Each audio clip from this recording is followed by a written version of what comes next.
आमच्या मागण्या देवदासीला घरकुले, देवदासीला pension, देवदासीला घरकुले, देवदासीला pension, आमच्या मागण्या, आमच्या मागण्या, आमच्या मागण्या. डॉक्टर बाबासाहेब आंबेडकरांचा, राजश्री शाहू महाराजांचा, छत्रपती शिवाजी महाराजांचा, सावित्रीबाई फुलेंचा, लोकशाही अण्णाभाऊ साठेंचा, अरे केली दोन धडाका,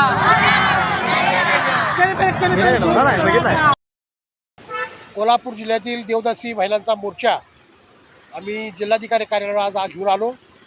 या ठिकाणी तो मोर्चा आणला. त्या मोर्चाच्या मागण्या अशा होत्या की देवदासीला घरकुलासाठी जागा मिळावी आणि लाडकी बहीण योजनेची जे 2100 रुपये पेन्शन शासनानं जे द्यायचं कबूल केलेलं होतं ते अद्याप दिलेलं नाहीत.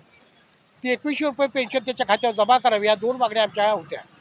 1992 साली महाराष्ट्र शासनानं देवदासी अभ्यास गटाची स्थापना केली आणि मुख्यमंत्री शरद पवारांनी त्या अभ्यास गटाच्या शिफारसी विनाशर्त स्वीकारल्या आणि विनाशर्त स्वीकारल्या मात्र त्याची कृतीशील अंमलबजावणी अद्याप केली नाही.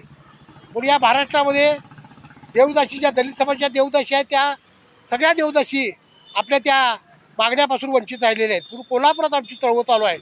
गेली 36 वर्षे आम्ही या जिल्हाधिकारी कार्यालयावर मोर्चे घेऊन येतो आणि सातत्यानं आम्ही घरकुलासाठी जागा मिळावी, त्याला पेन्शन मिळावं आणि त्यांचे उदाहरण त्यांचा पुनर्वसन व्हावं योग्य, अशी आम्ही मागणी सातत्यानं करतो. परंतु अद्याप ती मागणी राज्य शासनानं मंजूर केलेली नाही. म्हणून आज पुन्हा आंदोलनाचा एक भाग म्हणून आम्ही गेल्या महिन्यात सुद्धा मोर्चा काढला होता, त्याच्या गेल्या महिन्यात मोर्चा काढला होता. ह्याही वेळी आम्ही आज ठिय्या आंदोलन या जिल्हाधिकाऱ्यांसमोर केलेलं आहे आणि आमच्या ज्या मागण्या आहेत, आम्हाला घरकुल मंजूर व्हावं आणि देवदासीला त्याचं पूर्वसन योग्य ठिकाणी व्हावं, देवदासी अभ्यासगटाच्या शिफारशीच्या अंमलबजावणी व्हावी, यासाठी आम्ही हे आंदोलन आज केलेलं आहे. आणि त्याचं निवेदन आम्ही उपजिल्हाधिकारी गुरव यांच्याकडे दिलेलं आहे. त्यांनी म्हटले की जिल्हाधिकारी चर्चा करून यावर निर्णय घेण्याचं आश्वासन त्यांनी आज आम्हाला दिलं.